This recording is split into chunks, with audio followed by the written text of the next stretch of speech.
कक्षा 8 कार्यपत्रक 91 विधा परिवर्तन कर पाएंगे। विधा समझते हो? विधा मतलब प्रकार। जैसे साहित्य कई विधाओं में लिखा जाता है, कई प्रकार से लिखा जाता है। जैसे कहानी है, नाटक है, निबंध, उपन्यास, रेखाचित्र, संस्मरण, कविता, है ना। तो ये विधाएं हैं साहित्य की। साहित्य की विधाएं कौन कौन सी है?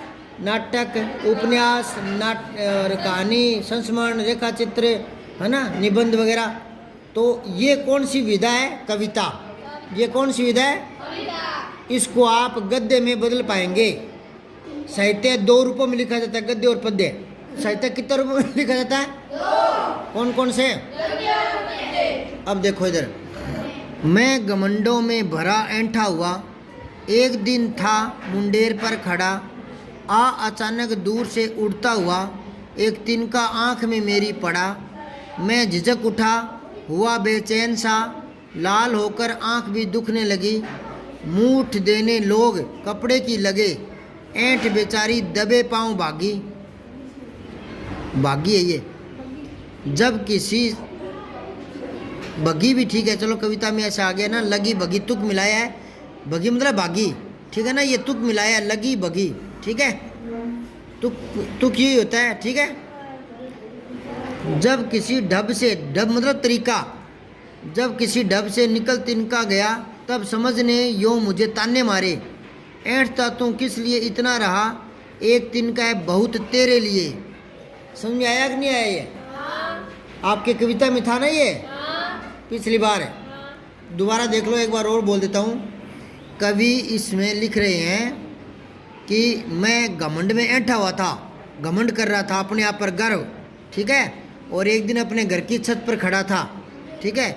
उसी समय अचानक कोई तिनका हवा से उड़कर मेरी आंख में गिर गया, छोटा तिनका, ठीक है। इतने में वो कह रहा है कि मैं झिझक उठा और बेचैन हो गया, आंखें लाल हो गई, दुखने लगी, तिनका आंख में गिर गया था, ठीक है। मूठ देने लोग कपड़े की लगे, मतलब क्या होता है? मूठ क्या होता है? जैसे कपड़े को, रुमाल को ऐसे मुट्ठी में लेकर मुंह में फूंक मार के फिर आंखों पर लगाना, वो गरम गरम गरम गरम ना। ऐसे कई बार पुराने ज़माने में जैसे आंख दुखनी आती थी ना, तो कई बार आंख में ज़्यादा प्रभाव पड़ता था, उसका सेक करते थे रुमाल या साफ कपड़े से फूंक मार के ऐसे करते थे। उसको बोलते हैं मूठ देने कपड़े की। ऐंठ बेचारी दबे पाँव भगी। इतने में ही जो मेरी अंकड़ है, मेरा अकड़ना, वो गायब हो गया, मैंने अकड़ छोड़ दी, ठीक है। अब वो अकड़ क्या कर रही है? ऐंठता तू किस लिए इतना रहा, एक तिनका बहुत तेरे लिए। तो जो अकड़ है उसने कवि पर ताना लगाया कि तू अपने आप में अकड़ता है, बड़ा समझता है, लेकिन तुम्हारे से तो ये तिनका ही बड़ा है। एक छोटे से तिनके ने तुम्हें इतना परेशान कर दिया, रोने को मजबूर कर दिया, तो ताकतवर तो ये तिनका हुआ। तुम तो ऐसे ही अपने ऐंठ में अकड़े हुए थे। अब इसी को आपको गद्य में लिखना है। तो लिखो, मैं बोल रहा हूँ, लिखो, कवि अपने बड़प्पन में ऐंठा हुआ था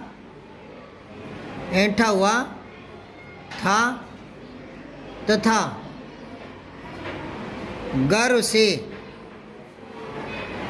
अपने घर की छत पर खड़ा था।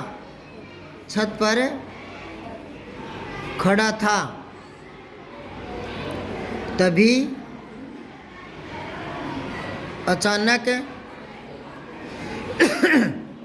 कोई तिनका हवा में उड़ता हुआ कवि की आंखों में आ गिरा। कवि की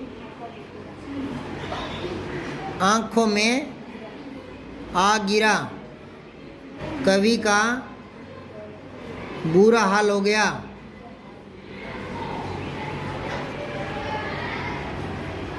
आंखें दुखने लगी। लोग सहलाने लगे, लेकिन आँखों से पानी निकल ही रहा था।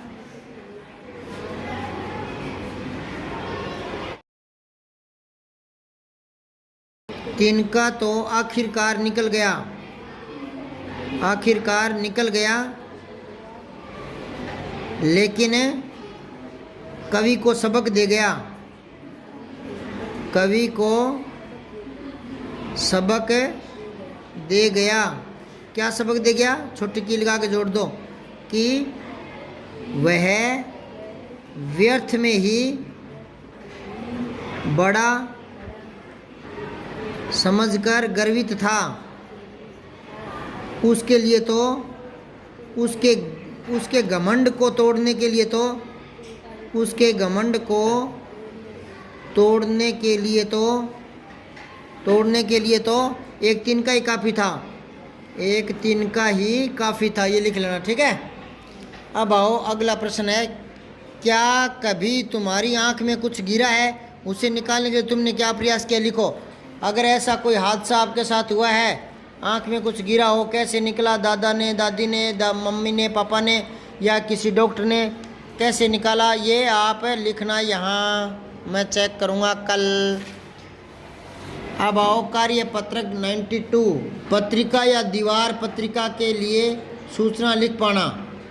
या तो पत्रिका के लिए जो अखबार आते हैं ना उनके लिए, या दीवार पत्रिका मतलब जो दीवार पर लगाई जाती है ना। तो ये देखो सूचना है, ये क्या लिखा है? कोटा विश्वविद्यालय कोटा, महाराव भीम सिंह मार्ग, कबीर सर्किल कोटा, ये क्रमांक है, ठीक है। ये दिनांक पुस्तक मेले की सूचना है। तो ये क्या है? देखो, इस विश्वविद्यालय द्वारा RUSA 2 योजना के अंतर्गत 20 लाख की भारतीय एवं विदेशी पुस्तकों का कार्य किए जाने हेतु एक पुस्तक मेले का आयोजन विश्वविद्यालय के अकादमिक भवन भूतल पर 11 व 12 फरवरी 2020 को प्रातः 10 बजे से 5 बजे तक किया जा रहा है, जिसमें इच्छुक सद्भावी भारतीय एवं विदेशी प्रकाशक, पुस्तक विक्रेता भाग ले सकते हैं। पुस्तक मेले की शर्तें एवं नियम विश्वविद्यालय की वेबसाइट पर देखी जा सकती है। ये वेबसाइट का लिंक दे दिया, यहाँ पर देख सकते हैं। ये तो पुराना लिखा हुआ है इसलिए 2020 दे दिया। आपको लिखना पड़ेगा ना, तो आगे की कोई तारीख देनी पड़ेगी, ठीक है ना, जिसमें वो मेला आयोजित होने वाला है। अब यहाँ देखो, यह खबर किसके द्वारा प्रकाशित करवाई गई है? कोटा विश्वविद्यालय कोटा द्वारा। क्या? कोटा विश्वविद्यालय है ना द्वारा, समझ गए?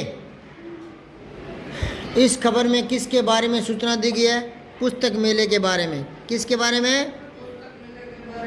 पुस्तक मेले के संबंध में, ठीक है। अगला है, आप भी अपने विद्यालय में आयोजित होने वाले शिक्षक दिवस उत्सव की सूचना तैयार करो। कैसे करोगे? शिक्षक दिवस मनाना है ना। तो यहाँ ऊपर ही ऊपर क्या लिखोगे आप? यहाँ लिख दो राजकीय उच्च माध्यमिक विद्यालय,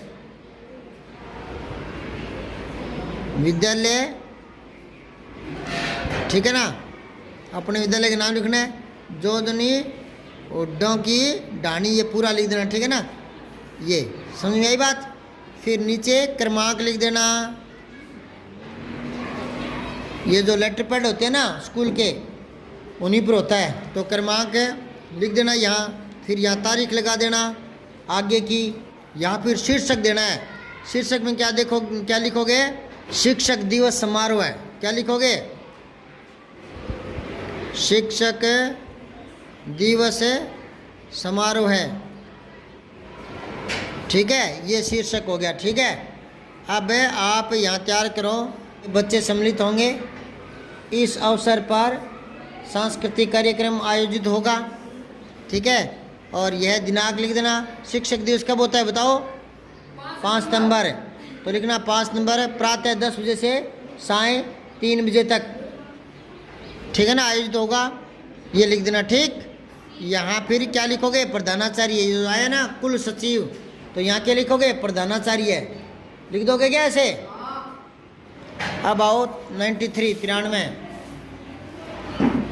गद्य पद्य को पढ़ करके समझ के साथ प्रश्नों के उत्तर दे पाएंगे। नीचे दी गई कविता को पढ़कर प्रश्नों के उत्तर दीजिए। शुद्ध हवा और पानी शुद्ध, खा पी कर बन गए गौतम बुद्ध। बोले सभी प्रेम से रहो, नहीं चाहिए हमको युद्ध। किंतु मिलावट का घी खा, हम सब ने ये ही सीखा। बात बात पर होना शुद्ध, बात बात पर करना युद्ध। शुद्ध हवा दो पानी शुद्ध, हम भी बन जाएं गौतम बुद्ध। अब यहाँ देखो, कविता के अनुसार मिलावट का घी खाकर हमने क्या सीखा है? गुस्सा करना और लड़ाई करना। गुस्सा करना और लड़ाई करना। फिर है आपके द्वारा इस कविता का शीर्षक क्या होगा? इतना लिख दो, हम भी बन जाएं गौतम बुद्ध। ये लिख दो, ठीक है ना? कविता का शीर्षक लिख दो। अब आगे, कविता के अनुसार गौतम बुद्ध ने हमें क्या संदेश दिया है? शांति का। किसका? शांति का संदेश दिया है, ठीक है ना? अब आओ, क्या आपके आसपास भी ऐसे कोई व्यक्ति हैं जो बात बात पर क्रुद्ध होते हैं? आप उन्हें कैसे समझाएंगे? आपने किस किस को देखा है जो घर में, या गुरुजी, कोई गुरुजी भी दिखा है क्या आपको विद्यालय में कि बात बात पर गुस्सा आ जाता हो? है? नहीं देखा आज तक कोई गुरुजी? मुझे नहीं देखा गुस्से में कभी। तो हंसते हुए देखा है, खेलते हुए देखा है बच्चों के साथ है। और कोई घर में अड़ोस में कोई होगा तो ये लिखना है। और आपको ये भी लिखना है कि आप क्या करेंगे जब उनको गुस्सा आएगा। तो हम उन्हें प्यार से समझाएंगे और कहेंगे कि गुस्सा करना सेहत के लिए ठीक है। हाँ, हम नन्हे नन्हे नादान बालक है, हम पर दया करो। बच्चों का काम होता है गलती करना और बड़ों का काम होता है माफ़ करना, ठीक है? लिख देना। आगे है, हवा को शुद्ध करने के रखने के लिए हमें क्या क्या करना चाहिए? बताओ, हवा शुद्ध रखनी है आपको, हवा, तो क्या करोगे? एक तो बेवजह धुआं नहीं उठाएंगे, बेवजह, है ना? गीली लकड़ी है ना, वो धुआं ज़्यादा छोड़ती है। तो सूखी लकड़ियाँ अगर चूल्हे में जला रहे हैं, भोजन पका रहे हैं, तो जो थोड़ी गिल्ली है उसको छोड़ देंगे, है ना? और क्या करोगे? मरे हुए जानवरों को मतलब मिट्टी खोद करके दबा देंगे, है ना? नहीं तो उनकी जो है ना गंदगी, बदबू पूरे वायुमंडल में आसपास में फैल जाएगी, बदबू, है ना? कोई कुत्ता वगैरह यहाँ डालियों में मर जाता है तो फिर बदबू आती कि नहीं आती? तो उसको दबा देना चाहिए। और क्या करोगे वायु शुद्ध करने के लिए? पेड़ पौधे लगाएंगे। वेरी गुड, तो ये लिख लेना बेटा, आप तो समझदार हो। अब आओ 94। ताजिया मैंने उत्तर लिख सकते हो आप? 3-4 लाइनें बोल दी मैंने, दोबारा बोलूँ क्या? एक तो पेड़ पौधे लगाएंगे, ये लिख देना। एक कोई मृत जानवर है तो उनको गड्ढे में खोद के दबा देंगे ताकि वायु गंदी नहीं होगी। देखो 94, व्यवहारिक व्याकरण तत्सम तद्भव शब्दों की पहचान कर पाएंगे। नीचे कुछ शब्द लिखे गए हैं, उन्हें नीचे कॉलम में लिखिए उचित स्थान पर। ये शब्द देख लो आप, बारिश, वर्षा, दृष्टि, अनुज, घृत, दुग्ध, वृक्ष, बरस, वर्ष, पेड़, छोटा, कार्य, अलग, दूध, घी, काज, नज़र, हाथ। इनमें तत्सम है और तद्भव है। अच्छा, मैं देखता हूँ आपकी याददाश्त कितनी है। मैंने आपको तत्सम तद्भव बताए थे क्या? अगर बताए थे तो मैंने यूँ बताया होगा कि जो संस्कृत वाले शब्द हैं, शुद्ध शब्द, जैसे हस्त, उनसे जो बिगड़कर बनते हैं उनको कहते हैं तद्भव। बताया था ना? जैसे हस्त, हाथ, बताया था। तो ऐसे ही मुझे बताओ, ये जो है बारिश क्या है? बारिश क्या है? तत्सम। जो संस्कृत वाले शुद्ध शब्द होते हैं ना, तत्सम के नीचे लिखो बारिश। वर्षा भी लिख लो, दृष्टि भी लिख लो ऊपर लिखो। देखो ये तो है ना श्रेय श्रीमान, है ना? एक तो ये श्रेय, एक है षटकोण वाला श्रेय, ठीक है? एक है ऋ ऋषि, एक अणय भी लिखो, टे ठे डे अणय। ये तत्सम शब्द में आते हैं, याद रखना। तो वर्षा आ गया, और अनुज भी आ गया, अनु प्लस में जय, अनुज छोटे भाई को कहते हैं। और घृत घी को बोलते हैं, ये भी तत्सम में आ गया, ठीक है। दुग्ध भी इसमें आ गया, दुग्ध को क्या बोलते हैं, दूध। और वृक्ष इसी में आ गया, ठीक है। अच्छा, क्षय क्षत्रिय भी लिख लो इसमें, ऊपर वाले में। ये जहाँ भी आएंगे ना वो तत्सम ही होंगे। और देखो अब आ जाओ इधर, ये जो बरस है ये आ जाएगा तद्भव में, बैरस है, ठीक है। और है वर्ष, ये वापस इधर आ जाएगा, ठीक है। और ये है पेड़, ये इसी में आ जाएगा तद्भव में, पेड़। और फिर है छोटा, इसी में आ जाएगा। और फिर कार्य इसमें आ जाएगा, तत्सम में आ जाएगा कार्य, है ना। और फिर है अलग, अलग। और फिर है दूध, इसी में आ जाएगा। और फिर है घी, इसी में आ जाएगा। और फिर है काज, इसी में आ जाएगा। फिर है नज़र, इसी में आ जाएगा। फिर हाथ, इसी में आ जाएगा, ठीक है। अब आओ प्रश्न 2, निम्नलिखित शब्दों के तत्सम रूप लिखिए। तत्सम रूप लिखना है। जेठ को कहते हैं ज्येष्ठ, आधा जय ये श और ठे, ज्येष्ठ, ठीक है। दोबारा बोलूं क्या, आधा जय जय जग, और ये और षटकोण श आधा और ठे ठठेरा, ज्येष्ठ। फिर है दांत को क्या लिखोगे, दंत। एक और बता देता हूं, देखो ध्यान से सुनो, ये जो बिंदी है ना अनुस्वार, ये आता है तत्सम में। किसमें, अनुस्वार। तत्सम जो ऊपर तत्सम लिखा है ना वहां लिख लो अनुस्वार वाले शब्द आ जाएंगे ना, अनुस्वार लिख के छोड़ दो। और तद्भव आगे अनुनासिक है, चंद्र बिंदु वाले, चंद्र बिंदु लगा के छोड़ दो, अनुनासिक है चंद्र बिंदु वाले, समझ गया क्या। तो ये दांत चंद्र बिंदु है ना, तो तद्भव हो गया ये। और दंत क्या हो जाएगा, तत्सम। अरे समझ में आ गया क्या। और धर्म नहीं होता, धर्म होता है, सही तो है ना, तत्सम ऊपर आ जाएगा। घोड़ा को क्या बोलते हैं तत्सम में, घोटक है। घोटक संस्कृति में पढ़ा है ना। आंख को क्या बोलते हैं, अक्षी, ए छोटी अक्षी, अक्षी। और फिर माटी का मृतिका, मृतिका मिट्टी को बोलते हैं।